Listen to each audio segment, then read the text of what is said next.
Okay, we are now recording. So thank you, Owen, for coming to talk to us.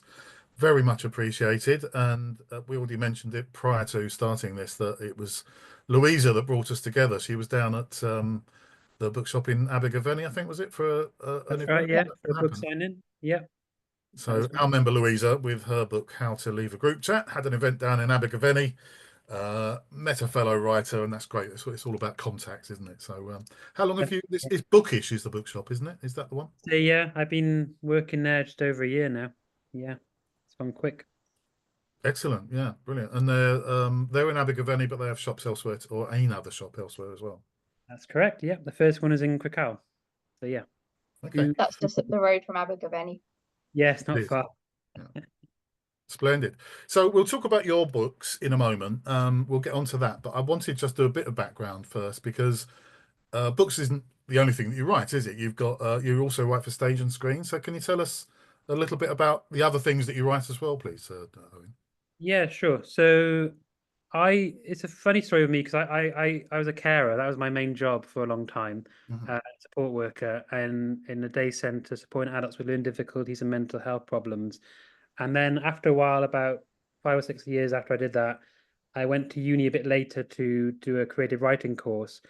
And it's actually scripts was my first passion into writing, because well, I'm actually dyslexic, so I didn't grow up reading books. I actually I love books now. I read it all the time. I write books. I'm in a bookshop. My parents used to read all the time, and they still do. But for me, I struggle. So it just got to a point where, when I was on the course, I was pushing ahead with all these kind of creative ideas for plays I had, musicals, TV shows, and that was what I was getting myself caught up in mainly.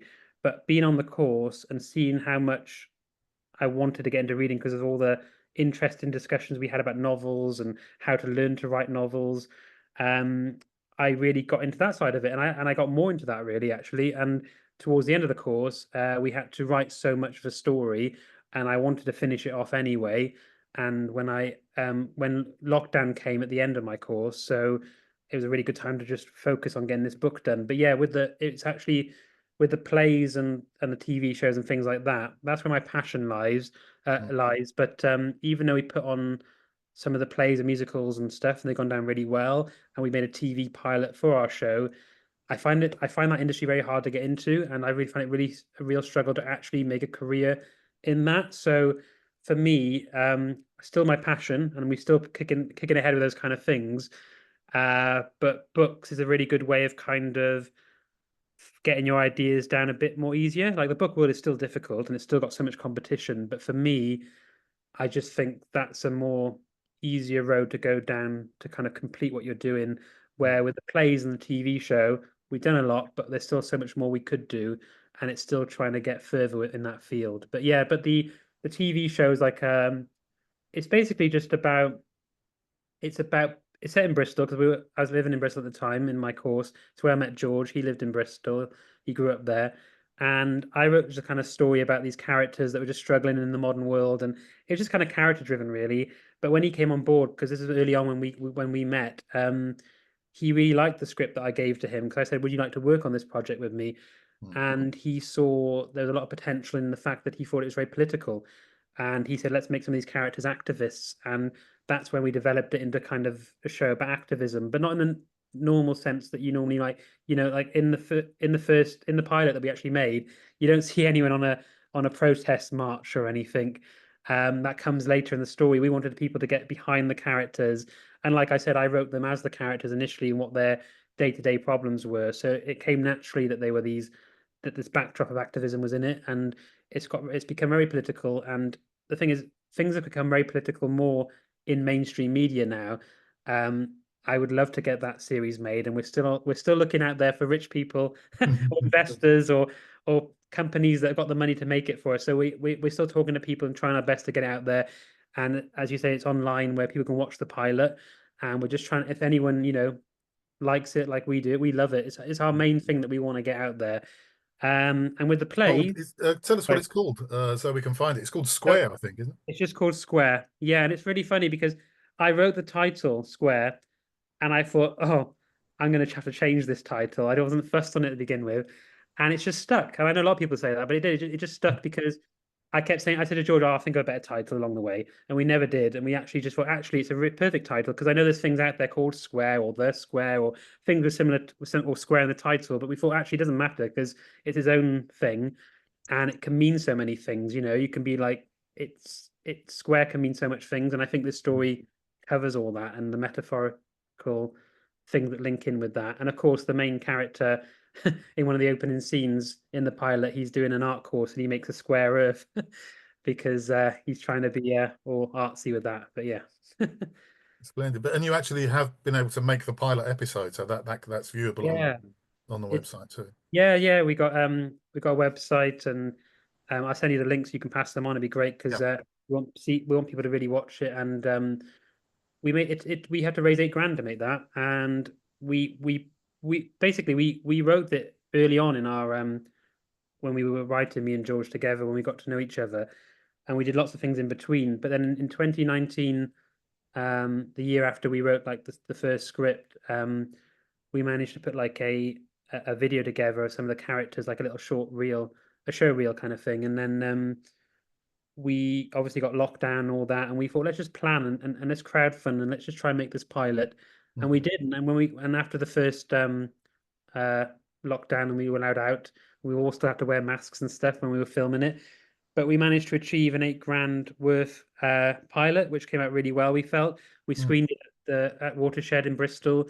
We got loads of people saying it was really good and really liked it, and it just hadn't gone anywhere after that. So we're just trying again, as we say, we always come back to it, and we're always going to find ways to make it because we love it. You know, we'll keep writing all sorts of things, but that's something that we both really care about, and hopefully one day we'll get the whole series out there. We've done the whole script, we've written all the scripts for it, Mhm. and we know where it's going. It's just money, just need to Yeah, money. find Yeah, money. I should imagine that is the biggest stumbling block of all. Louisa has just kindly put the link to that website into the chat for us. It's Thank you so much. Yeah. www.gotoowenoandgeorge.com. So yeah, I'll have a look at that. That looks interesting. And I So like to, as I say, I like to think that we're good casting directors as well because we casted a lot of the things that we do, and 2 of the actors that we've used, one for Square and one for one of our plays, they've gone off to do West End now. So I oh, like to think brilliant. we're good at spotting people.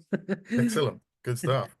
So this creative writing course that you did, you say you did that at a uni.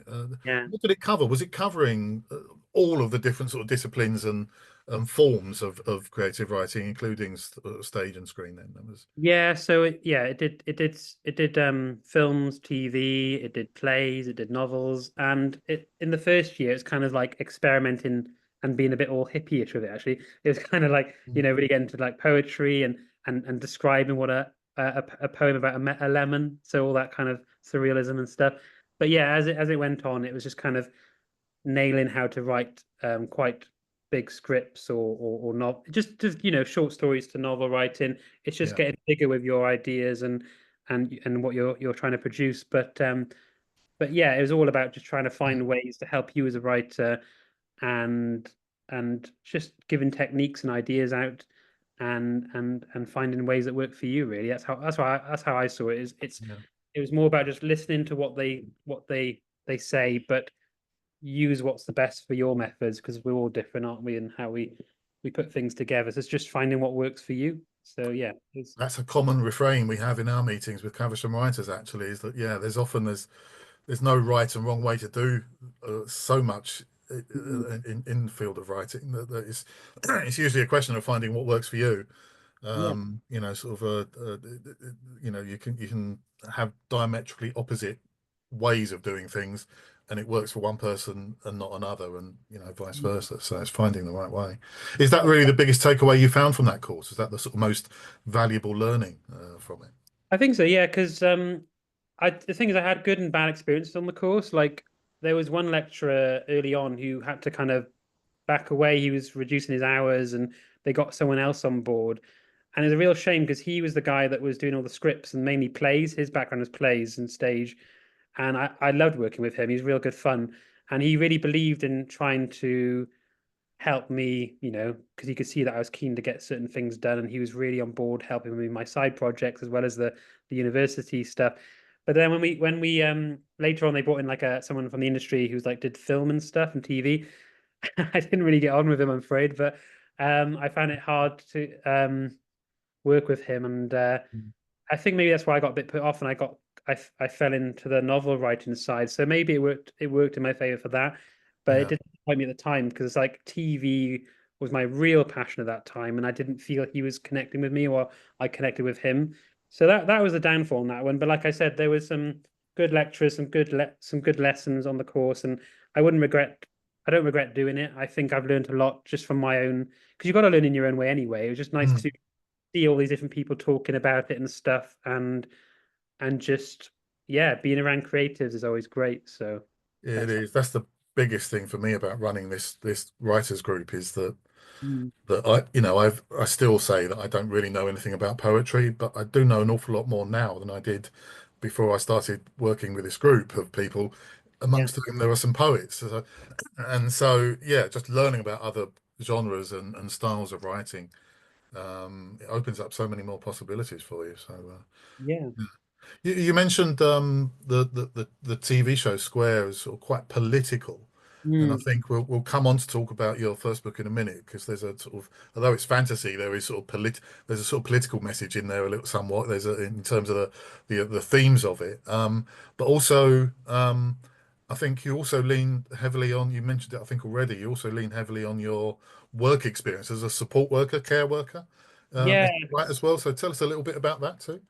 yeah. So with that side of things, Vulnerable Voices, my other novel, it really that is a real big part of that kind of background and when I worked there, because that story is essentially about someone working in a day centre supporting adults with learning difficulties and mental health. So it's a fictional story. I set it in Yorkshire. I didn't set it in Wales where I was doing the job.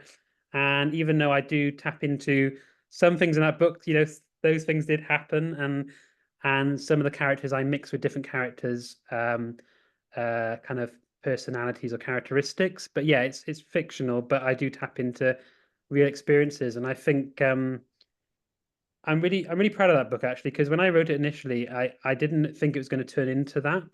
I actually started off with just two characters talking to each other, and I gave it to George, and he just looked at it. He said, "That's brilliant." And I thought, oh, "Okay," because for me at the time, I just thought it was just a daft, very stupid uh, comedy moment with these two characters, and they're quite quirky. But then it just developed, and also had this kind of like there's another part of the story. I had these two ideas actually, and the other one was this kind of like had like a bit of a thriller vibe to it, even though that isn't what the book's about. But it just had this kind of, someone who's talking about his past and he's making it sound quite dark, even though when it unravels, it's not as dark as it makes out. But it's just kind of about him reflecting on his time and all the good and the bad that happened, and he's reflecting. But yeah, but then it just had. But then I thought, oh, I always want to do a story about my experiences, and people say, oh, write what you know, and I Yeah. thought, well.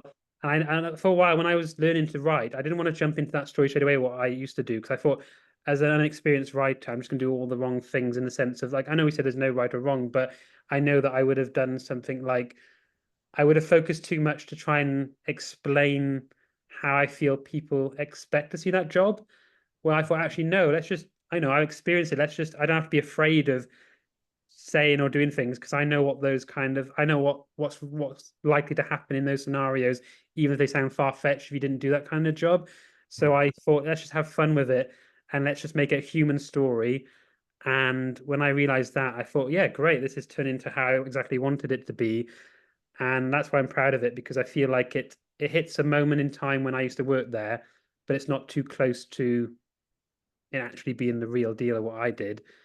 And also it's a nice way of showing having people in a YA novel who works in care supporting all these different people who've got different difficulties and mental health, but that's not their main thing.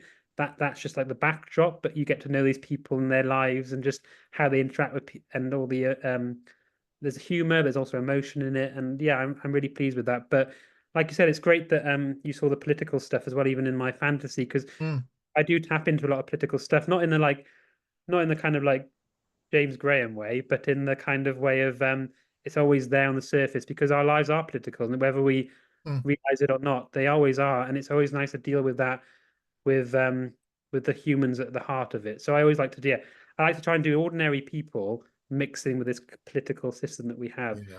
And sorry, I'm going off board now, but No, that's fine. That's fine. No, I mean, you have raised several points there that I was going to come on to, and one mm, before we do the write what you know quote. I mean, that's again is something that comes up often, isn't it? It's probably the most often yeah, frequently given piece of advice to writers, isn't it? Write what you know.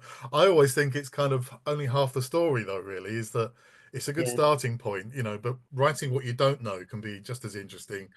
Oh, You know, definitely. And I think it's to- important to try and write things you don't know as well, definitely. And I think it's good to put yourself in a position of someone you don't think you've got any relation to, because I think it's good to research and it's good to try and get that emotion as well.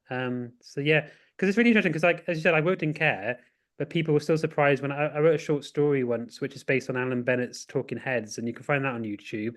Mhm. Um, but it's about some of dementia and or Alzheimer's. But I again, I, I, I haven't experienced that, but a lot of people. Yeah. Oh, how did you get into her feelings and her emotions? But again, I think as long as you observe people, and writers are observers, aren't they? Writers observe a lot of things, and that's what we do. We like observing people, and we like trying to write it down in a way that we can get that across in a fun story. Yeah, And one of the key skills of writing is empathy, isn't it? Developing empathy. Well, in most creative arts, but it's you can only you, if you only ever write from your own point of view and not try to put yourself in the from the perspective of somebody else, then you only ever really can be writing memoir.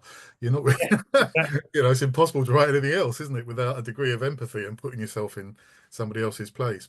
And that's where I always think, yeah, the write what you know is always a good starting point. It's great advice for giving yourself some authenticity for a certain character or situation or whatever. But leaping into the unknown is where a lot of the magic happens, I think. Yeah. 100%. Yeah, yeah. Yeah. Um, so yeah, the other thing you mentioned in before was that where you started with the idea for Vulnerable Voices was your second novel was just with a conversation between two characters, a scene.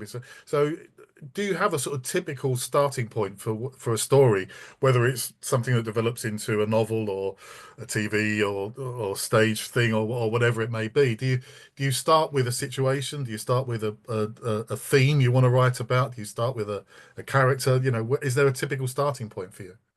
Yeah, I think so. For me, like I wander around a lot and I always think of things in my head first. So there's a lot like I get like a vision. I'm very visual, so I always get like a vision of something or like you said, an emotion or a character doing something that I like.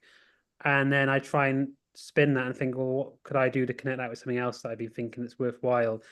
And then when I come down to write it, it ends up being completely different. Hmm. No, it kind of sticks actually. But I just kind of, yeah, I try and focus on something that I just think is bothering me in my head that I just think I like to work that out and make it something. So, for example, one of my voices, I knew that this person telling the story had something tragic happen in his past, and I knew something went wrong, and he had this connection with someone who's now not with him. I knew that was happening. I liked that, so I was just trying to work that out. And again, and then I wrote that silly dialogue between these other two characters, the main character and someone else, and yeah, I didn't know they were going to connect, but weirdly they did, and I think the only reason they connected is because I felt the kind of the humorous dialogue bit, even though it was silly, I felt the characters felt really alive and real, so I didn't want to lose that. And then Yeah. I thought I got to bring them into this kind of dark story that I've also got in my head, and managed to work that out. Yeah, and then with the novel you read, Waterfall Warrior, that came about because I wanted to do a fantasy, of course. But you know the whole mirror thing and looking through the mirror. You got Callum Hmm. and Elliot. That Yeah. that was in my head for ages. It's like my brain was telling me you have to write two people looking through a mirror, but I had no idea how it's going to expand into this kind of whole prophecy and this big epic adventure. I didn't expect any of where it was going at the time, and yeah, so it's kind of just like certain things, and I just think I want to tap into that, and I just got to work out the rest of the story. Then that's the hard bit. I always got like little Yeah. ideas all the time, but it's just working out like how do you make them connect, and it's kind of like it's a puzzle, isn't it? It's like it Yeah. sounds pretentious, but it's true. It's like the story's already there. It's just your it depends on like, are you passionate about it? Do you want to work it out? And usually you do if it's a story you want to find. Yeah. Yeah, and I like what you said about sort of a starting point being sort of a preoccupation, something that is on your mind all the time. That Yeah. and you said, if the story's already there, there's sort of that's evidence of it, isn't it? It's kind of that if there's a preoccupation, that's something in your psyche telling you that there's a story waiting to come out. So listen to it and follow it. Really, is the Yeah, way to go. definitely. Because I Yeah, think that's the most frustrating thing that most of us creatives have, isn't it? Is like we've got these constant ideas, and they do your head in because like I can't always get them all down, yeah, and you can't get them all down as quick as you want to. And I even had a great idea once, and I completely forgot it. I thought, oh my God, that was horrible. I thought I don't want, because usually I'm quite quick to write them down at least, but once yeah. it came and it just went, and I thought, oh God, and I don't want my memory to go soon Do because you know, I once saw an interview with Stephen King, yeah, um, where he talked about I was always I've always been worried about that, about having ideas and then not writing them down and forgetting yeah, the idea, and it might be the best idea you've ever had, and damn, I didn't write it down, and I've lost it all now. And Stephen King came up with a rather obvious point, I think, is if it was that good of an idea, you wouldn't have forgotten it. So, I suppose so. Yeah. Well, like I it's, said, it's the ones that really mean something yeah, to yeah, you it'll be come there around because eventually. again, it'll be that preoccupation. It will be, yeah. Yeah, I that's mean, I true. do think that sometimes, yeah, I've woken up in the middle of the night and there's a notepad by my bedside, and I write down the brilliant idea, and you stumble across it weeks later, and you think, what earth was I thinking? It's absolute Yeah. I nonsense, write it's that. I rubbish. do as well. I write stuff on my phone Yeah, sometimes when I get an idea. It's like, okay, gotta find the notepad. yeah, I Yeah. can't let go of it. That's the no, thing. that's Like fine. I type things on my phone and stuff like that, but the idea I had the other day, it came and went so quickly. I couldn't believe it. It's like, I just like I could have just come and go. It must have been a weird moment then. But yeah, it's always good to just jot down even just like something to remind you. That's Mm. important. But maybe we all just think these ideas, and then whichever one, as we say, means something to us, we're the ones that get it down eventually. I think that's Some way probably to the think of best it. way to look at it, is that, Yeah, yeah, our, they our all get out there subconscious, eventually. our internal monologue, it's always going. We've always got this voice in our head, giving us an internal narrative of our day, sort of thing, and that's throwing up ideas like a menu, a Yeah. smorgasbord, a menu, and we pick the things that mean most to us. So if yeah, if you do forget something, take Stephen King's comforting advice that it couldn't have been that good of an idea in the first place, and you'll the thing that's preoccupying you is the thing you'll latch onto, and it'll work. I think it's a sign that you're a writer. That's what I Yeah, think. probably. Yeah, that'll be it. Let's treat it that way. So let's talk about the Waterfall Warrior, because as you say, that is the one that I read in preparation for talking to you. Um, you that was your first book. You published it. It was published in 2021, I think. So Yeah. yeah, tell us about it. It's a young adult fantasy, I think. That's the sort of starting point, really. Yeah. So it's about this young woman called Hannah who is feeling quite low. She's not rich, she's got struggles with her own mental health herself. And she always goes to Epping Forest to find comfort. And one day she ends up finding a portal, as you do in these fantasies, and she falls in, ends up on a whole other world, and ends up finds out she's caught up in a prophecy, and she's got to sort out the prophecy to get herself back home as well. But we also see her brother and her family side of things and how they're dealing with her disappearance. So it's not like Narnia where they all disappear and come back and, and no time's gone in between. She's actually gone, and her brother and family are like, oh my God, where is she? What's happened to her? Like if someone did disappear in our world, what do we do? And the police are there, they don't really help, and they're just yeah, and they kind of come together as a family, and they come closer as a family actually, just because they're distraught about their sister and daughter going missing. But Hannah's having a mad adventure while while Yeah. they're worrying. Yeah, and then the two stories kind of come together without That's giving what I too. found interesting, actually. Yeah, that and you mentioned Narnia. Of course, that's initially you start reading, you think, okay, you're off into this fantasy world. It could be a Narnia, it could be like Alice through the Looking Glass or whatever. But you do keep at least half of the narrative back in our world, in the real world, and the repercussions, if you like, of Hannah going missing. So why was it so important to you to have that, to sort of ground us, I suppose, in the real world as well as having the fantasy world?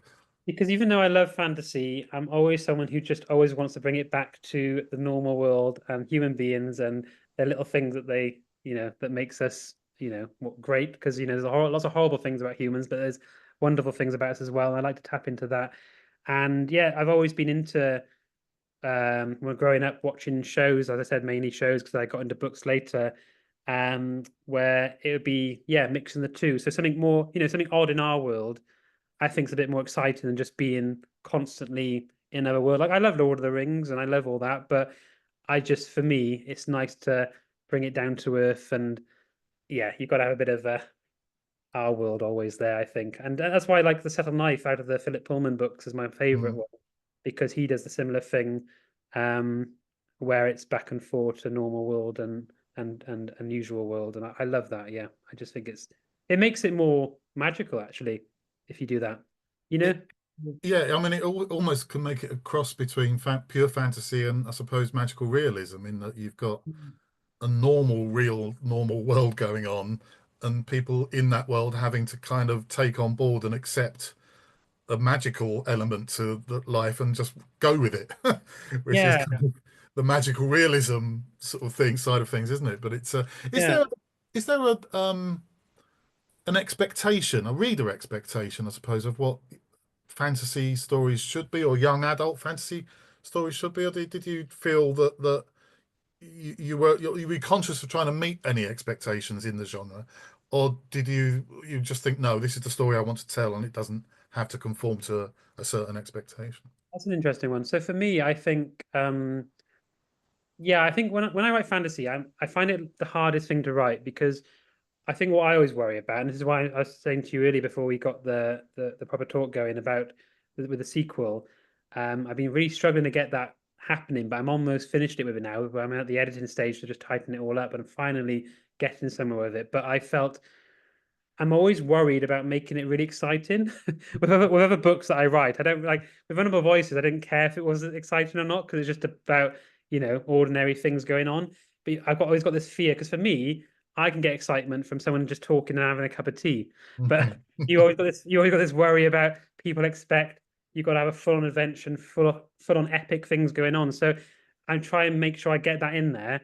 So I do try and make sure that's in there, but I do in a way where all the stuff that I care about is still there and makes the story that I want. So I kind of do a backdrop and I try and fit some exciting stuff in there because yeah, we all like a bit of excitement, but for me, it's just keeping it true to the people, making it character driven, and making these people just feel like if we did, fantasy, you want people to really buy into it. So it's making it feel like trying to always make it feel like if it was in our world, how would it happen? So yeah, Hannah disappearing to another world.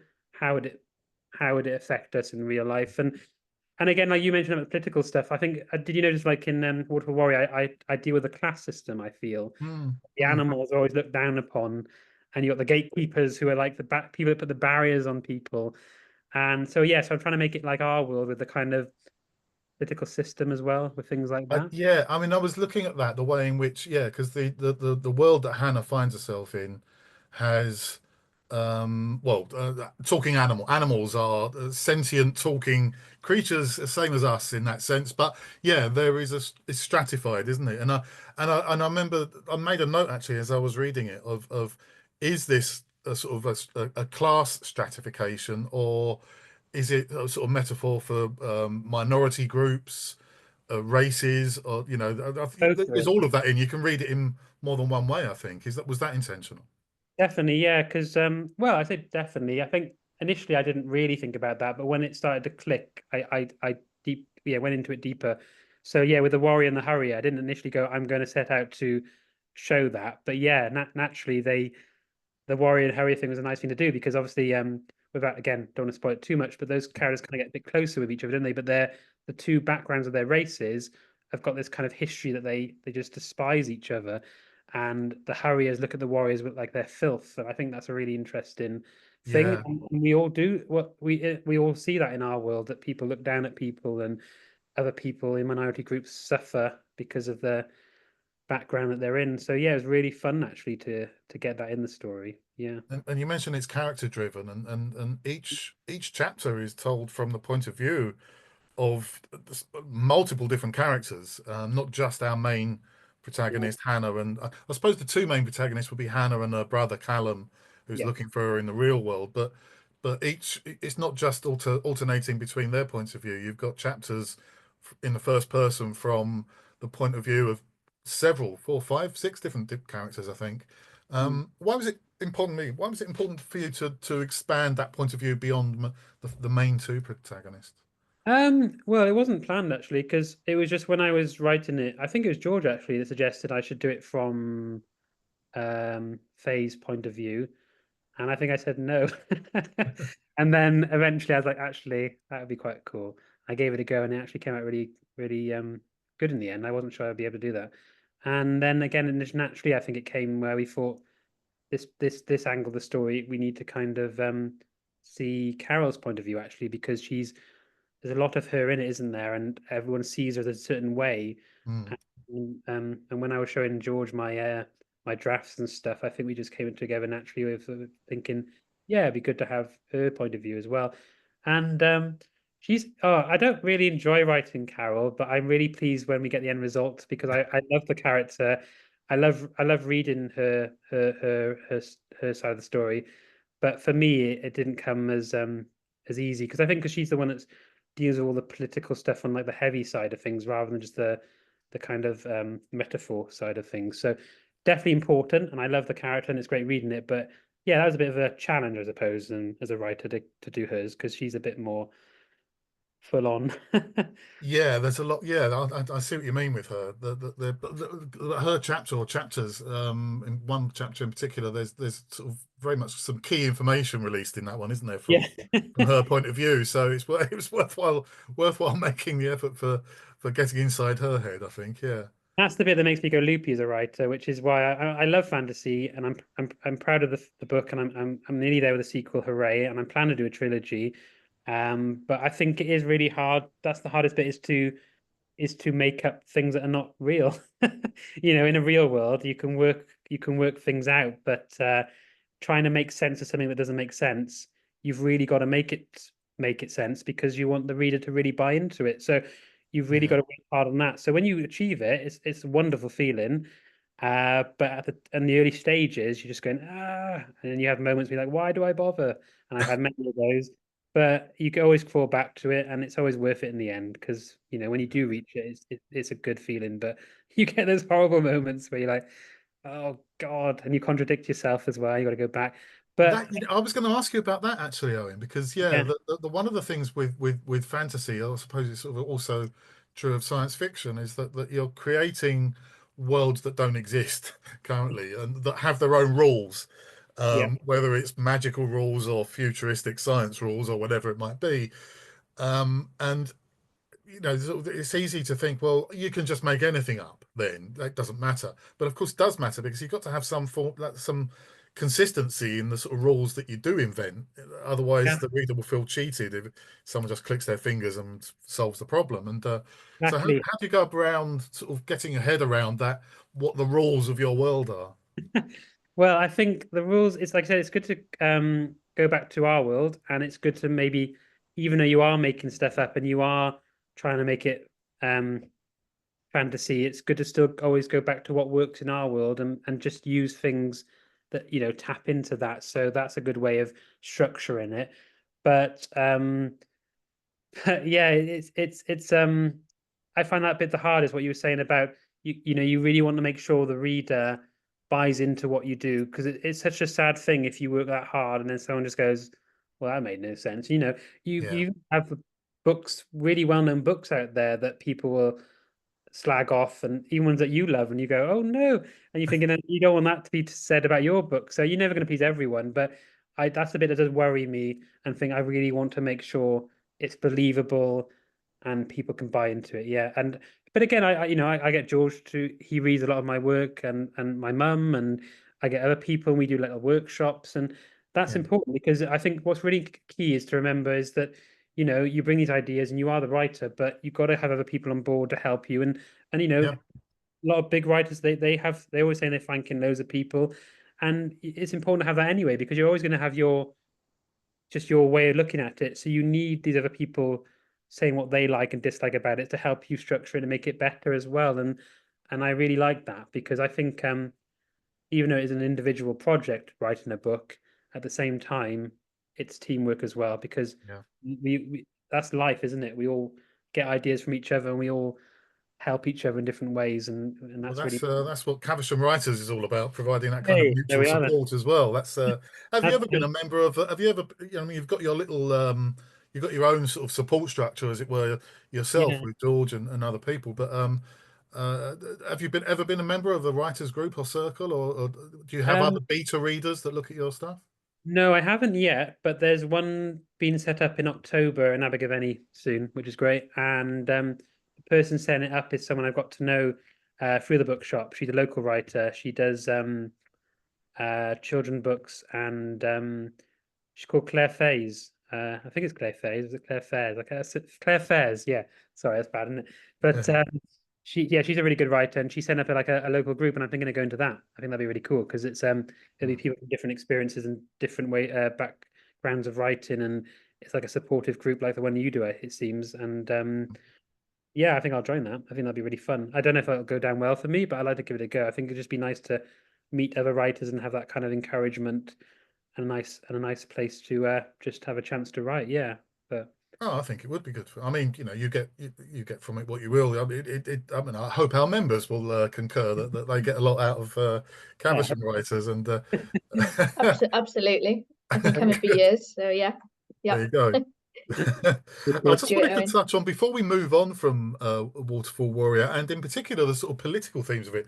There was one section that just struck me as it was very much throwaway. I think you just sort of put it in there, and I wondered if at any point in the future you might sort of think you'll sort of develop writing about it more, because there's a point in there's a little just a short scene in Waterfall Warrior where Elliot, I think it is talking to the others in the group about the course that he's on in it's Wilcroft, isn't it? Wilcroft University. Yeah. And he's talking about in particular a novel that has become famous for being the first novel ever to have the main character as an animal. So as Oh we've yeah. already established, animals are, you know, walking and talking as other sort of creatures in this world and in this universe. But then he mentions the fact that it's kind of the discussion and conversation around that famous book that was famous for being the first one to have an animal as the main character. The conversation's moved on Got to that now. whether or not it should be an animal that writes that story and not a human. And and that's the current debate in all sorts of ways, isn't it? With identity politics and Yeah.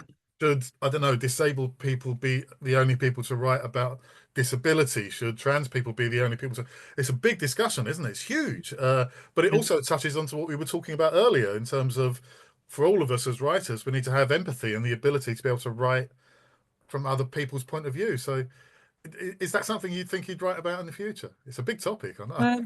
Yeah, I don't know. Like, I'd like to hear more what you think, but I'll just say that, like, from this kind of subject, is that I've always, when I write, I always try and make sure I tap into minority groups or, things that we may not see a lot in mainstream at the time.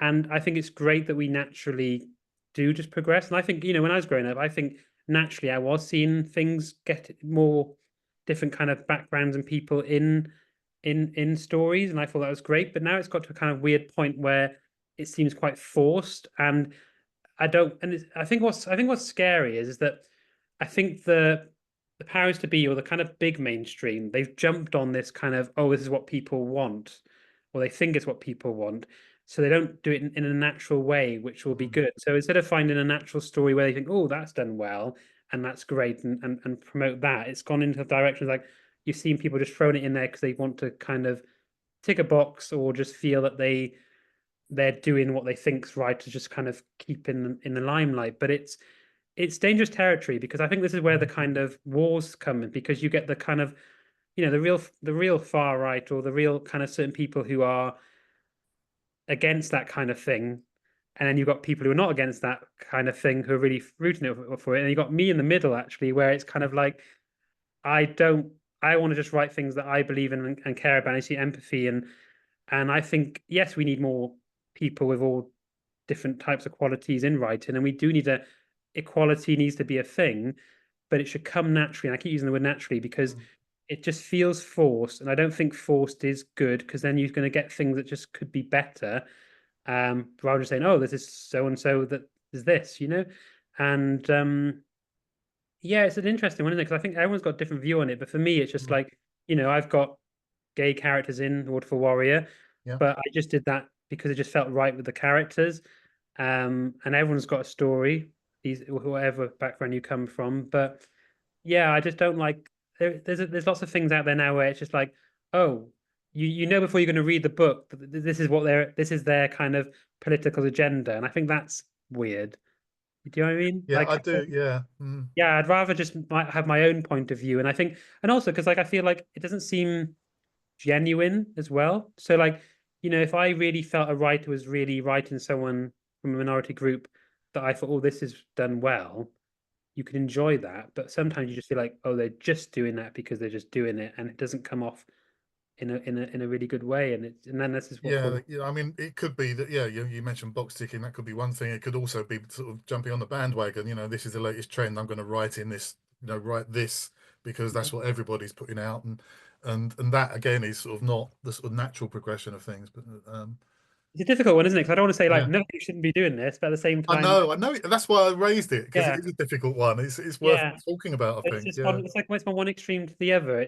Maybe we'll get to a point where we all finally settle and think actually it's all okay, but it's like this weird, yeah. I suspect that has to be the end point of the whole thing, but it's a journey, isn't it? I think, and I think maybe um, we're at a certain point along the line of that journey. Sort of back, if you go back far enough, with all kinds of writing, whether it be in book form or on TV, in movies or whatever, Mm, the gatekeepers that would not allow certain type of content or characters to be written or mm, or what have you. And when if that's the case, then maybe in the early days of something like that, you need a champion, someone who's going to write about people that are not like themselves mm, in order to get those stories out there at all. And mm, once that gets some traction, you sort of kind of smash the glass ceiling a little bit and other people get the opportunity to come in. But it mm. wouldn't have been there without people sort of doing that in the first place, championing or advocating for other Yeah, people. And then I think we're at the place where we've gone past that with a lot of these things, and we're in the position at the moment where we've got people saying, no, it can only be me that writes this story because and I think, well, we'll have to come through that and get to a point where, as you say, there is an equilibrium where yeah. I think we just need to fight for equality, because then if yeah, someone writes something that they are, that's fine. But it's also fine if I wrote something where I'm not got that, whatever that is, as well. yeah, And I think that's important because, and the other difficult thing as well is like George made a good point actually. We were talking the other day where I think I got this right, I hope I quote him right, but it's something like there's like Hollywood films where they change the general masculine male hero character to a woman actress, but they don't really change the actual storytelling or ideas. It's always the same. Oh, it still has to be action. It has to be this and that, and they have to think in this way. And I find that really interesting because it's not necessarily. It's not. It's about changing how we're not all the same in our way of thinking. I think it's good mm, to shake things up where we see like you can make a really good woman character without making her just the stereotypical what a male character seen in action films. And I hope I did that with the Wood for Warrior again, because like Faye is a warrior, yeah, so it's not but and she's got all the action that you expect, but I still spin it on the thing that it's not about fighting, it's about caring. And she's and and there's no harm that the women are still caring characters. There's nothing wrong with that, but the guys are also got that kind of yeah, sensitivity as well. It's just trying to shake up the two things in everyone and trying to remind, because when I write, I never try and think like, oh, this is a male or this is a female, and how should they be? As you say, it's just write them as a human. mm, But it's always good to tap in that there are different people with different qualities. yeah. That's I think that's it. There are the universal characteristics that are common to all. Should those essentials should be there in all of our characters, but but then recognizing what makes them unique as an individual or unique, or or how they might identify is also essential Yeah. for that character's development as well. But I think when you were talking about the sort of changing sort of characters in movies, I think a famous one was Alien, wasn't it? It was Sigourney Weaver's character Ripley, Mm. originally written as a man, and they cast her in the role. I don't know how much they changed the nature of the character for that film, but it made a pretty iconic character, so it worked in that instance at least. Mm. Yeah, Yeah, and I could have thought about more of putting diversity in Wood for Warrior, but again, I don't want to think in that way. I think just let it again and repeat myself, but that come naturally. And yeah, Animal Voices, there is obviously a lot of people with different qualities because that's I suppose the story in the backdrop. But well. yeah, but I do try. I It's just certainly there in Waterfall Warrior, isn't it? I mean, you've got animals talking there. There's well, yeah, diversity, that's true. I do representation it in metaphorical sense. metaphor, if you like, as well. Yeah, I So do it in the metaphorical sense, I guess. Yeah. yeah, very much so. So was it's your that's the first novel you had published? Is it the first novel you wrote as well, or is there a sort of a Yeah, that was the one first hidden one. away in a drawer, never to see the light of day? Yeah, it was the first one I finished. I always started writing a novel, and that was the only one where I actually stuck with it. So I thought this was the one because there was something about it. I thought, no, I want to finish this one, and Mm. I did. So it's weird. I kind of knew that was going to be the one if I ever did finish one, it would be that one, and it was. Hooray! And it fantasy was it why fantasy? Why a young adult? Why did you decide to go Um, for that genre? I didn't really focus on the YA side of it. It had to be a fantasy for me for that one because I just I don't know. I even though I don't read a lot of fantasy or watch a lot of fantasy, when I find something that I love in that genre, it's usually my most favorite thing. It's one of those things where like that people who love it, if someone ends up liking a fantasy book, I love the way those kind of people really get excited by it, and it's kind of like they really get behind the characters. And I always thought it would be lovely to eventually write a trilogy or something where people will just kind of fall in love with these characters and keep talking about them. And I always felt that those kind of that genre of fantasy is where you get that. So it's just me kind of daydreaming. Like hopefully one day I'll get a book out where people will always keep talking about these characters. And I know you can do other genres as well, but you know what I mean. You get like cults Yeah, with these things, and if I ever do finish the trilogy, I hope I do get a cult following it eventually. But like I said, I'm nearly yeah. there with the sequel now, and I do hope to finish the whole three books. That'd be exciting. Yeah. Yeah, good luck to you for that. I hope you do. So who are your favorite authors overall, and how have they sort of influenced you? Oh God, What have I they don't. at all? Yeah. I don't really have favorite authors. And like I said, because I come to books late, it's a weird one because Mm. I've written War for Warrior, and I've been catching up with C.S. Lewis and all that. And I'm like, oh gosh, there's like the old similarity here. So it's like I have to go around and tell people like, oh, I've been influenced, but I haven't. It's just weirdly I've written it and then look back like, oh yeah, oh, hooray, I've done something a bit not too similar, but along the kind of fantasy lines. That's good. I've done the kind of followed it in that way. But yeah, I don't really have favorite authors. I just like particular books, but I can't think on the top of my head. I'm trying to think now. Well, you mentioned Philip Pullman, I think, didn't you? That was Yeah, I do like Philip yeah. Pullman, but just trying to think what do I I like what Nesbit, who did like the Railway Children and things like that. I Oh actually yeah, yeah. I like a lot of classic children novels, because I think they got just a great imagination in those kind of stories. And Mm. again, like C.S. Lewis, I really like him because a lot of people are a bit funny about those books now, but I think the imagination is amazing, and I love books where you can just kind of think, oh yes, that's fun. And also, it's really fun when you've written stuff for yourself. I don't know about you guys, but yeah, I read it as just someone reading a book, but I can't help but think, oh, I wonder what this writer was thinking at this point, or what they're doing there. And it's really funny because like as good as C.S. Lewis is, my God, that Aslan is a really good get out of jail card, isn't it? For like it's like, oh, what do I do now? I know, I'll just get this line and sort it all. It's just so silly, but it works for me because I think he's got a good narrative voice, and I like that. I think that's amazing. So, yeah, a lot of children classics I like. I tap into some of the I love things like Never Let Me Go by Ishiguro. Yeah. Um, yeah, I like his writing. I've only read two of his books. I need to read more, but he's got a lovely style. well, Never Let Me Go. I mean, that has, I That's mean, you wouldn't necessarily classify it as fantasy, but it borders into that sort of a yeah. surrealist, dreamlike world, doesn't it? And again, that's why I love it because it's our world, but it's not. And Yeah, I love that. That has yeah, been. yeah. Just sort of off kilter. It's makes it really interesting. Yeah, yeah.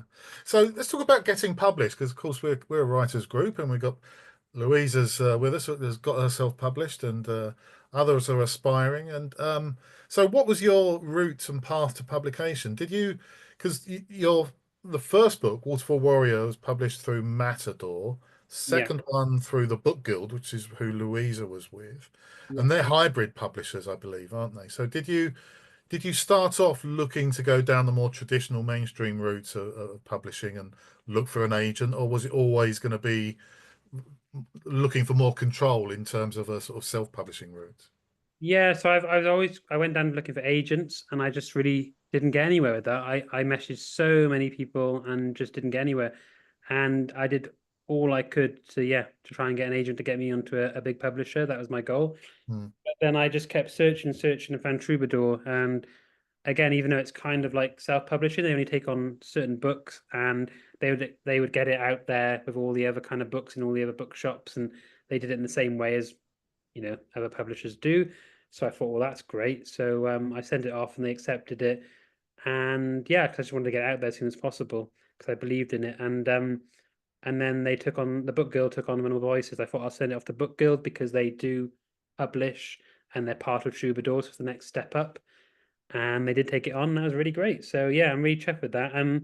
So yeah, with the sequel, I'm going to probably go through Troubadour again, but there's also I'm still trying to contact agents or publishers that to consider if they might republish my book and and help me get the sequel out there as well. That's just my own thoughts in my head that I'm sharing with Yeah. you. I don't know if it'll go that way.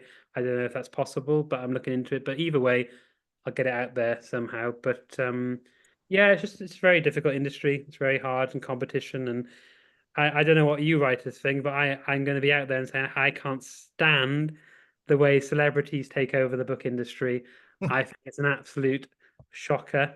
And I'll say that as even a bookseller, because you have to keep selling blooming Bob Mortimer books, and you're thinking, come on, there's loads of writers out there with much more interesting stuff. Sorry, Bob, but it's just true. And so yeah, I just think, why can't celebrities by all means write a book? We should all write books, but put yourself under a pseudonym. You've got a career doing all sorts. Let us writers have a chance to get out there. So sorry, yeah, not a fan of celebrity writers.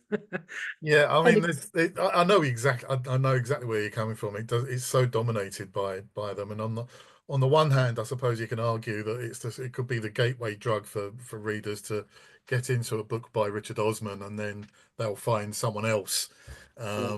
and but they do. It's not just the fact that they sort of dominate the bookshelves, but it's that they dominate the marketing budgets, don't they? The publishers and Yeah, and it's really sad because like I've met so many local writers and writers that most people might not know, and their books are absolutely amazing. yeah, And it's just like just push it a bit more. And again, that's why I love working in bookish actually, because I get to promote certain books and do these book signings like Louisa's come to, and it's just nice to have that kind of reminding people, there are other writers. People yeah. do look at it and people do end up buying them.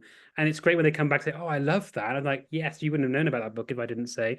So that's really nice. But I just wish the big. I know they got to make money, but I just wish these publishers would find a way to still help and push new writers because there's so many good stuff out there, Mm. and Yeah. we've all got a way to have our stuff out there. So yeah, but that's Yeah, the great I thing. think that's the important role of sort of local independent bookshops, isn't it? Yeah, They're the ones exactly. That's really that nice. are Yeah, best placed to advocate for the local writers, or not sort of the less sort of the ones that aren't in that celebrity I have sphere. I know noticed that though. Forebears here does that in Yeah, Caversham. and to be fair, I have seen bigger bookshops locally as well that have promoted some local authors and stuff. So that has been good as well, to be fair. But generally, just on the general whole, I just wish they wouldn't, as you say, Mm. dominate it all and Yeah, allow new writers to come and talk on these podcasts and stuff. yeah, I yeah, cannot get Waterstones. I've been chasing them for a while. I cannot get Waterstones to take notice of me. Like Oh, even the local one in Reading,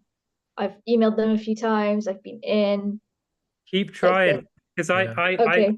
when I was in Bristol, I kept going on about my books. Actually, it's really weird because in what because I think it was to do with the pandemic, but they were desperate to get events going again. They did like an event for me, and I was like, oh wow, that was easier than I expected, and that went down really well. But then after that, it was kind of a struggle to kind of uh to get them to do things again. But then I just kept asking them, and eventually, yeah, whenever I go to Bristol, I see my books in the YA section. So yeah, you just keep trying, and they'll get them in. Just got to speak to the right one. Yeah, yeah, yeah. Because there's one person there I didn't really get on with, but there's another person that worked there that was just so nice, and I got really friendly with her, and then she managed to get them in. So yeah, just keep pestering them. Persistence. I think Okay, I will. Louisa's pretty persistent from what we've Yeah, actually, I seen. was going to say you are pretty on it. Yeah, I've seen how cool you are. You've been doing lots of book signings recently, so yeah. Yeah, it's good stuff. It's good stuff. So we've already touched on it. You started, your first book was with Matador, Yeah. second one with the Book Guild. Why did you switch from one to the other? Was there a reason for that? And you're talking about going back to Matador. So Yeah, how are you just sort of making the decision with the hybrid publisher? so it's just well cheaper because obviously with the Book Guild they can sorry my charge is low, so I'm just putting the charger in. But yeah, it's cheaper. So they with Book Guilds they publish it and everything. But the reason I might be going back to Matador is just because it's a sequel and they're a bit funny about taking on a sequel, so I might have to go back to Troubadour. But that's why I'm considering to try and reach out to an agent or another publisher and just say, look, this is selling well, it's doing good, and it did get published, but I want to get a bigger publisher to kind of Mm. market it differently and get it more out there. And I have got the sequel nearly done, so they could, they know there's another book nearly on the way. So yeah, that's my thinking behind it. But yeah. Yeah, and where did you go to get sort of advice on, or did you find any good advice for things like the contracts and rights issues and things like that, sort of that are, you have to deal with when you're dealing with a publisher and you're not agented. How Yeah, did you well, go about that? Troubadour and Book Girls are really good, really. They give you a very straightforward thing to read, and they're very supportive. And I highly recommend them to anyone who does struggle getting an agent or a big publisher. And if you can afford it, go down the route with them because I think they've been. I don't know what Louisa thinks, but I think they've been really good to me. How's it? I'm a bit more mixed, if I'm honest. Oh, really? Yeah. Um, on the whole, I've achieved my objectives with them, I would say. Mm. I wasn't impressed with it, this is on camera, I guess, but I wasn't impressed with the marketing because I've got tenfold more opportunities myself. That they got me one opportunity, and I've got myself how many now? A lot, like Okay. 20 plus opportunities. So I wouldn't have paid for the marketing, but then I know how to market. But I wasn't impressed. My advice would be if you're going with a hybrid, check all the parts of what you're paying for and pick the ones that you think are the most you'll get the most out of. But it's something like marketing, I would, if they can't tell you how they're going to market it, if they can't talk you through a marketing campaign, I would honestly look elsewhere for a marketer who can actually deliver a bit more for the same money because it wasn't cheap to do the marketing. Well, I'll get you to market my next book. Oh, okay. And it strikes me that the two main things that it must be right up there in terms of what you need to be across when you're going for a hybrid publishing deal is, yeah, the marketing being one, understand what you're going to get in terms of marketing, and I guess is editing services another, because without the marketing and editing, really all you've got them for is sort of a distribution, printing and distribution. So sort of it's the marketing and editing that are the key services, would you say? Yeah, well, I was very lucky again because like George is a really good editor and he did edit a lot of it, and I did get him to proofread it at Troubadour, and the book girl did look over some things, and they did help.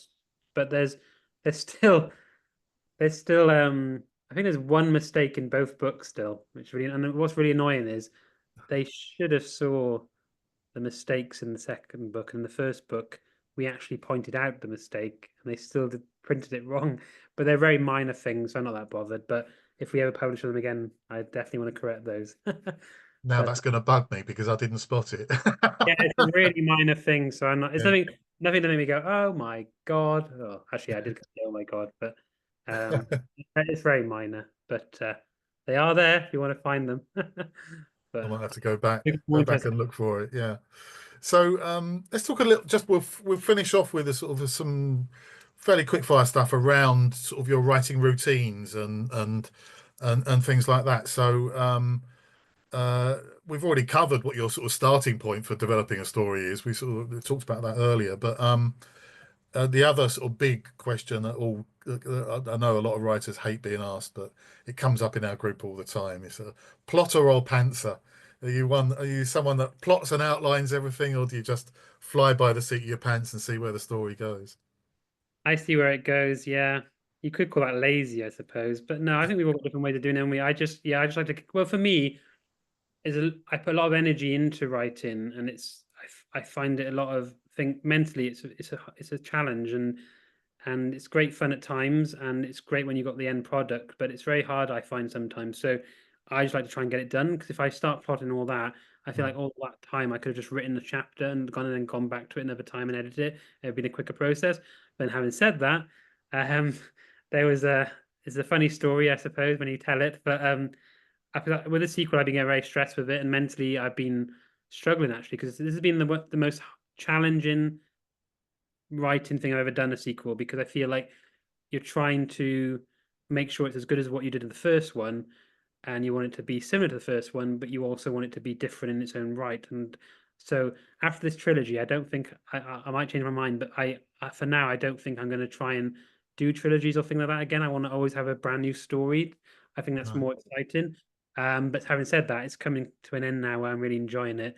But what I'm trying to say is that I remember when I was really panicking about like, I can't work out. Like I got so far with it, and I thought I knew where I was going, and then one moment I was thinking, I don't actually know how to wrap this up, and I don't know what the like this certain character's what the hell he's trying to do, sort of thing. And I was getting really angry with myself.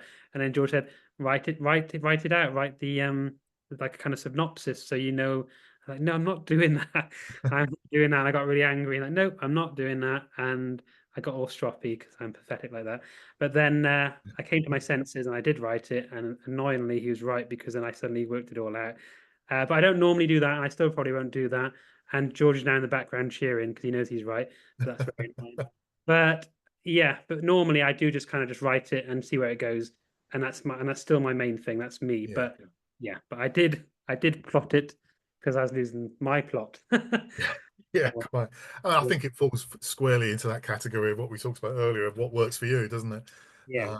But it's interesting to hear you talk about, fixing a problem by sort of, going the other way. So that's a lesson for all of us. I think whether you typically plot everything or typically fly by the seat of your pants, every now and again, if you do get stuck, try it the other way and just see if that frees something up for you. Because Yeah. you don't have to stay with it permanently, but it might Oh, just get you over a hurdle. yeah, I didn't plot Animal Voices, I don't think at all. I just wrote that in like random moments and then we both kind of like looked at it and tried to put it together as a story. Like I wrote it all kind of separate and out Yeah, of out of sequence at times, and then it came together. That was nice. yeah, Vulnerable Voices. I don't know if George sees this differently, but my memory is that was the most happiest that I wrote. Like there were still moments where I was like I got annoyed and frustrated as you do, but generally there were some really fun moments writing that. And again, I think it's just because I put a lot of my own heart and things that I liked or how I see the world, and I really enjoyed that. And yeah, I do that with my other stuff as well. yeah. But as I told you before, with the fantasy and all that, you do try and make it exciting and think about certain things you people expect from a fantasy as well as what you want to put in it. But Venomable Voices is just like I'm writing what I want to write, and that was nice. That was cool. Yeah. Do you have a sort of set writing routine when you're working on a novel? Is it something that you say, okay, I sit down for 2 or 3 hours at this time of day and I have a word count target to hit, or is it a question of you fit the writing in around your life rather than fitting your life in around the writing? How does it work for you? I just try my best to write when I can, in the sense of like it's really weird because when I set out to write, if I'm not in the mood, it just won't come. And I've come to learn that just write when you really know it's going to kind of flow in the way you want to. So, for example, like I had a free day today. I wasn't working today, and I love going into coffee shops. I love being around people. I don't like it being too noisy, but I like people doing things behind, so I don't feel, just stuck there in my writing. Yeah. And this morning I managed to add and edit a particular chapter that I was struggling with actually, and I finally made it into a way I really liked. And yeah, for me, it's just finding those moments, just thinking, oh, yeah, I've got some moment to spare. I'm feeling okay. And then I just write as much as I can. So yeah, I do try and set out to find time in my free time. Mhm. For me, annoyingly, it's just do it when it feels right and when you're feeling okay yourself, because again, it's mental, right, and it's all about you and how you feel. So you want to make sure you're in a position. But again, I'm probably talking waffle because there's been times when I've written and I feel terrible, and then I'm thinking, oh my God, why am I doing it? And I look back and it's not as bad as I think, and then I just add more. So actually, I think all I suggest, if anyone asks for advice, which they probably wouldn't, but if they did, I'd just say just write when you can and just go for it, because it it's surprising what comes out, and if it isn't that great, there's usually something to play with, and it's always good to have something to work with, because a blank page is the worst, isn't it? So as long as you just get loads of drafts done, you can always come back Yeah. to it. And editing is actually really fun because you start reading it and going, "Oh, this story is sounding like a story," and you get excited. And you think, "Oh," because when you're in the process of actually writing the early stuff, you think, "Oh, it's rubbish," but then the more and more you come to it and start reading it over and go, "Oh, actually, it's coming together now," and that editing part's really fun actually, because I was going to say, do you enjoy the rewriting, the redrafting and editing? Is that yeah, because more a than lot of I writers say that that's where the magic more than happens. I realize. I think I like it more than the actual writing, because Okay. the writing is the hard bit, because you think, oh crap, I got to write something that actually is worth investing in. But when you've actually finally got something you're investing in, you can just take the time and go, yeah, I feel confident in something here now. I just got to improve it, and Hmm. that's quite nice. And yeah, the early stages I hate it because I'm like, oh, this is awful, this is rubbish. I'm a rubbish writer, and I always say that. Then you forget, but everyone's drafts are rubbish, and even the really big writers have probably got rubbish drafts. They say, oh, they just whip them out easily now. I've heard big writers say that, but I don't buy it. I think everyone's always going to have rough drafts, and you always have to improve it. It's I just the way it is, isn't it? Yeah, So yeah. I think I'm right in saying that it was Ernest Hemingway that said everybody's first draft is shit. mm. Definitive quote from Ernest Hemingway. So if he said it, Yeah, well, I agree with it to an extent, but I think at the same time, like I said, there's always something in it though. So I don't think it's shit. It's always it always needs work on, and there's nothing wrong with working on well, it's things. rough, isn't it? So, It's that big. You get that like to sort of a sculptor analogy. You've got that big lump of clay or marble up there. The first draft is the sort of throwing the clay at up there, and it's the rewriting. It's chipping away at the marble for the rewriting, isn't it? To actually, so yeah, the thing's in there. It's not that it's shit. It's just that it's buried in there.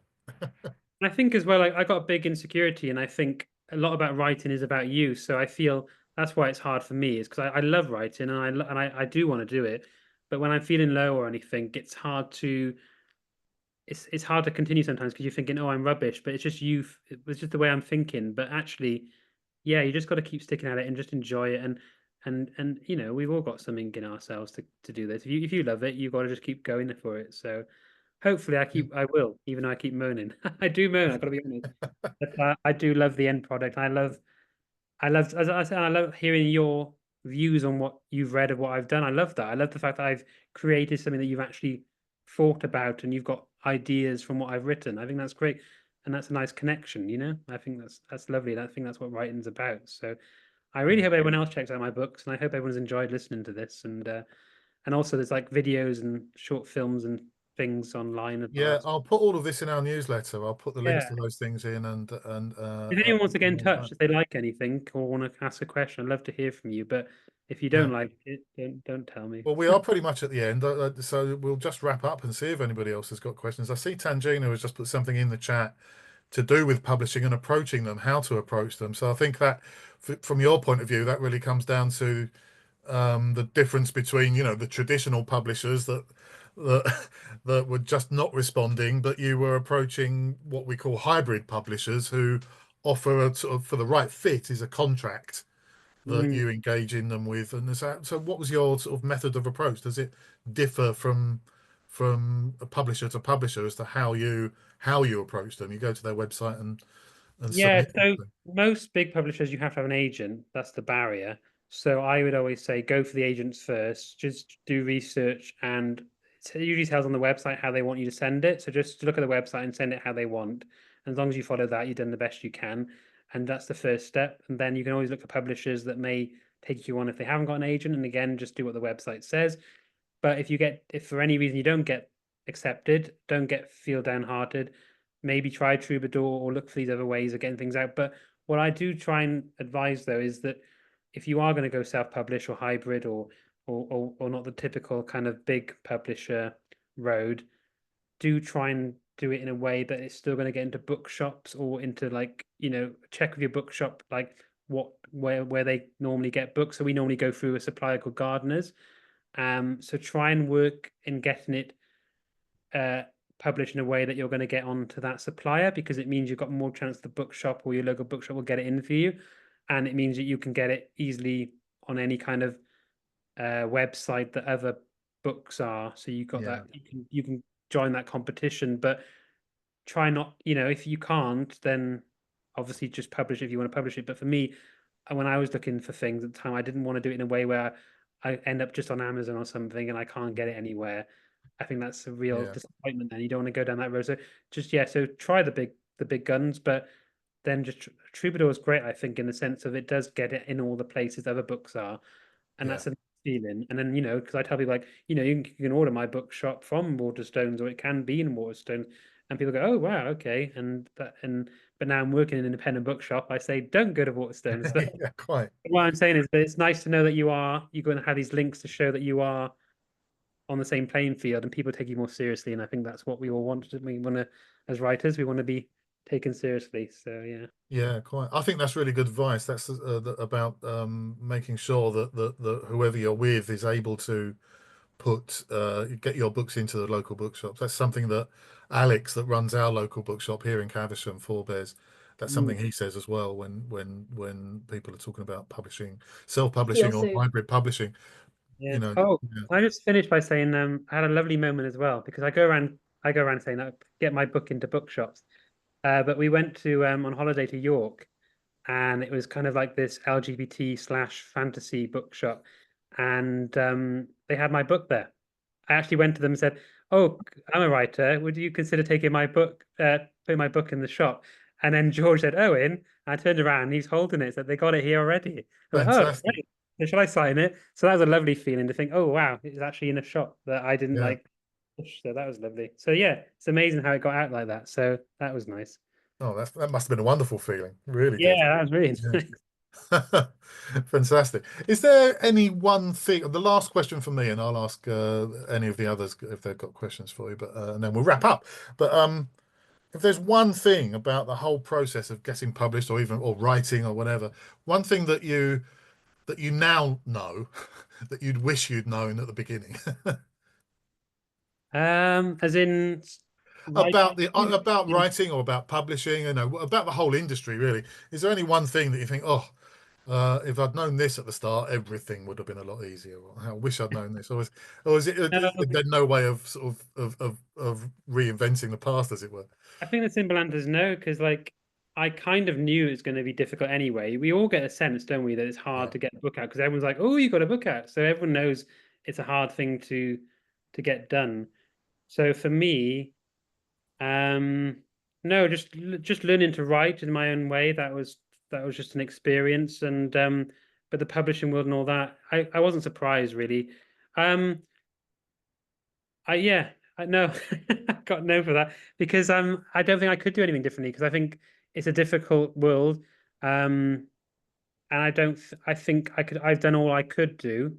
yeah, I want to change the system. I want to make it more fair. I think we shouldn't be having agents that block people getting published and make it so difficult because a lot of these agents are dealing with, like we said, celebrities and how do you compete with that? Because they've already mm, got the contacts and the things from the other jobs that they do. So for me, it's like I couldn't really, if I knew more, I have learned some stuff, but there's nothing that I'm surprised about. So no, I couldn't go back and do anything differently myself. Yeah. but I would love to find a way to make it more fair for people. That would be great. And actually, me and George are thinking we are going to be putting together a kind of a group, like a campaign group, to try and make things more fair in the entertainment world, and actually um, mainly TV and film, but it could still be seen in the Mhm. book. It's just a kind of we've seen a lot of kind of verbal abuse in trying to mix with people in the TV and film world, and more so. This is more so than book world, but I'm just saying that there is this kind of class system and this kind of looking down, and I want to change that. And I want to make sure that we can all be having a fair way of getting our books out there. I think that'd be really good. And wouldn't it be lovely actually if like someone got to number one? It's generally because people thought it was the best book in the world, and we can actually find out what is good. Because it's not, people pay to be like in the charts, in the book charts. And I don't That's think the thing, isn't it? Yeah. yeah, or The people get argument always used to be that having these gatekeepers is a sort of quality assurance test, but that kind of argument loses all traction when you've got ghostwritten celebrity memoirs, oh filling the charts and the bestseller list because they're no good. I So know. how do you? There's no quality assurance in that, is there? So yeah, Yeah. And I got nothing against people supporting writers to, editors and people helping you get your book out there. But ghostwriters is a mad thing, isn't it? Someone actually writes the whole thing and then you get someone else gets the credit. That's nuts. I don't yeah, get that. I know. Yeah, yeah. Lucrative though. If you're writing a billionaire's memoir, they'll pay a lot of money to the ghostwriter for that. I don't think it's too much at the lower end. They get paid quite less. But Yeah. so is anyone? We're going to wrap up. Does anybody else want to just chip in before we close up with a question? You can either put your hand up or put it in the chat. Who have we got on? I've got questions, but I don't know if anyone else wants to jump ahead of me. Well, you start, and that'll encourage others.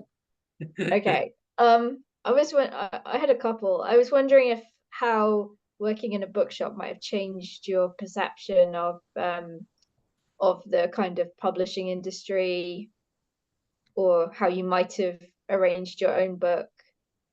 Are there any sort of changes? Hmm. What have you sort of learnt, I guess? I think the only thing I've learned, I don't know if this is from working in the bookshop or not, but oh, I say this, but then I'm going to probably contradict myself in a minute. But I've always felt like, oh, maybe I shouldn't have worked on a trilogy now because maybe I should just keep working on single books until I get a bit more known and bigger, so then I can then not so much pressure on myself to try and get a trilogy out because there's a lot of big thing to do when you haven't got like a big publisher backing you. So maybe I wouldn't have done that. But then saying that, I wouldn't have got the Waterfall Warrior out, and I'm proud of that book. And so yeah, so that's a difficult one. But yeah, in the bookshop itself, I suppose I've met a lot more publishers and I've met a lot more people in that world. And yes, most of them are pleasant, but it doesn't change the way I see how the unfairness of it all. And you do get the awkwardness of it. You do start seeing that many people think the same as well. Like I had a writer who's on a big publisher, I believe. She's got a few books out. I'm not going to name names, but she was saying that her frustration about celebrity writers as well. So I think a lot of writers feel it, whatever kind of level they're at, and that's the thing. I think we all kind of feel it, don't we? I'm sure we all feel it, but not many people are open about saying it, and I think we should be more open about saying it because we all get affected by it. Again, I'm not saying oh they shouldn't be able to write a book, but they shouldn't get all that promotion, and also they shouldn't be like they're seen as if that's their craft, like that they've been doing it for years and it's their thing, and it's like no, they're just doing it as a way to keep their profile up, and it's incredibly frustrating. I So think, yeah, yeah. I mean, not Yeah. going back to that. What really sort of amazes me in a sense is that how they get such a big portion of the marketing budget of a publisher when you think, well, it's people know them these are anyway. what they don't need the name recognition. Their books are going to sell without all of that. And so you would think that the publishers would say to themselves, well, if we've got an amount of money we're going to spend on marketing this year Mm. across all of our stable of authors. These guys, because it's Richard Osman, he's going to sell anyway. Everyone knows who he is. Everyone knows who Bob Mortimer is. Everyone knows these people. if we put the same money that we're going to spend anyway on our other authors that we're still going to have to sink the cost of production into, of going print run, then they're going to sell more. Wouldn't that work out better for all concerned, do you think? I don't Yeah, know. Don't and understand the economics of the actually, publishing industry the enough. interesting thing I've noticed as well is again is yeah, working in an independent bookshop, I'll put things on the front table that normally people wouldn't do if they were working there, maybe, and I put them on there, including my own books. And it's amazing how people get talking or buy them, and again, it's about who decides to promote these things. So yeah, a lot of these people, it's just forcing the promotion. They choose who's gonna. We live in a very controlled world, actually. I guess Mm. we are kind of consumed to think, oh, this is the book we must be checking out and things. And sometimes the book is good, but it is weird how yeah these publishers kind of think this is going to be the thing that everyone must talk about, or and Yeah, that's kind of weird. But So yeah, sometimes it's just a bidding war because they want the celebrity, they want that business. So of course you're going to offer them the biggest marketing budget, even though they don't need it, because you mm, want that celebrity under your on your it's probably portfolio. true actually that they've spent a lot of money to given a rather large advance to that author that they've got to claw back somehow as well, I guess. yeah, But I would use it as well. I would double whammy it and promote the person who's co-written or written that book. Yeah, yes, this is Beyonce, and yes, this is Jimmy who wrote her book. And Jimmy's very talented because he's written Beyonce's story. So now Jimmy also can Mhm. have a spin-off career from Beyonce's book, that kind of thing. That's well, what I would do. I think what's the woman in Stranger Things? Elle, what's her real name? I Millie can't Bobby remember. Brown. She did Oh yeah, she had a ghostwritten book, and then she told everyone who the ghostwriter was online. that's good. In some cases, the ghostwriter, I mean, it's a collaborate. I know I've going to lean back on my sports fandom, but I'm a football fan and Arsenal supporter. Tony Adams, former Arsenal captain, his autobiography, which was about more than football, because it was famously he was alcoholic and he went through all of that. Mm, So it was an alcoholic um, memoir as much as a sports memoir, but it was written by a famous sports journalist called Ian Ridley that was ghostwritten by him, and mm, he got full credit on that book for ghostwriting Tony Adams' autobiography, which was quite unusual, and this was about 20 years ago, I guess. It does Um, happen, but yeah, it it's does rare, happen. but it does Yeah, it's happen rare, but it does sometimes. happen. It should happen more, I think, as you say. mm. Yeah, that would be good. But then I guess he was a renowned journalist with a byline that people knew anyway. So maybe that was the reason it ended up on, more prominent on the book. So Yeah. that's it. Yeah. Um, anyone else, or should we wrap up? What I've we got one if no one else does, but if Go someone on else then, let's does, wrap up with your final please go ahead. question. What tips would you give us, regardless of who our publisher is, what tips would you give us to get our books into bookshops? Because so far, the only way I've got my books into extra bookshops is by doing signings. Yeah, I think you're doing the right thing. I think it's just contacting the shops, going in and meeting the people and seeing how they promote them and see where they get your book out there. That's what I do, like I said, and it was nice that they had it there in York. That was a nice surprise. But it's just going around to these different bookshops when you can and engaging and just trying to get them to put it out there. Yeah, I think that's the best thing you can do. And obviously, people use social media, don't they? I don't actually do social media. That's bad of me, I suppose, in one sense. But um, yeah, it depends everyone's different, aren't they? If you want to promote on social media and really go for it, you should. But at the same time, for me, I want to use my energy to write and just get it done. And I just try and focus on the old-fashioned way of just getting it out there. And it's just nice to know it's out there, really. I could push it more, I suppose. I might even consider trying to get on some book signings and shops myself. You But should.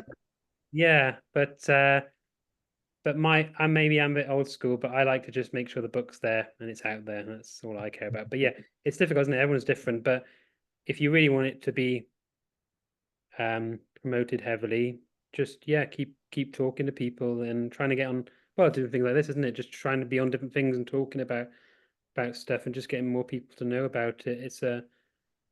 Loads of people do books now, don't they? So it's difficult to compete with everyone, but I think as long as you can get your book out there and people can buy it and they can read it, that's the best thing, isn't it? That's the goal.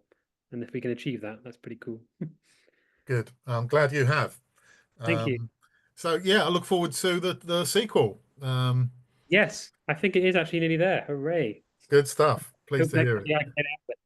Yeah, cool. Okay, then. So we'll call that a day, and just remains to thank you very, very much for coming. I appreciate your generosity in giving your time to us to talk to our group. Yeah, thank you. I've really enjoyed it, and I hope everyone enjoyed listening. I really enjoyed chatting and meeting you all. So yeah, thank you so Yeah. much. We've had a couple of people who've had to drop off early. Maria, in particular, said she really enjoyed the discussion and wants to Brilliant. thank you. So we'll join her in that and say good night now. And I'll like I said, I'll send you details through of Thank you. what we've done tonight. And when I publish the newsletter for this week's event at the end of the week, I'll send you a copy as well. And please do check out all my books and stuff. Yes. Yeah, Let me know. I've nearly Okay. finished. I was reading it. Oh, Ah. it's blurry, but I was reading it on holiday. I've nearly finished. I'll leave a review, of course. I hope you're enjoying it. Thank you. I've literally got a tiny bit left. I had some interesting bus rides on holiday, so. And I apologise for joining late. No problem, no problem at all. Everyone has a life to get to deal with. Don't worry, that's fine. Okay then. Thanks everyone. Next week we're in so Fort Myers, I much. think. Good to see you, Owen. Yeah. Angie. Cheers, Owen. See you. Bye. Thank you so much. Bye. Bye. Bye.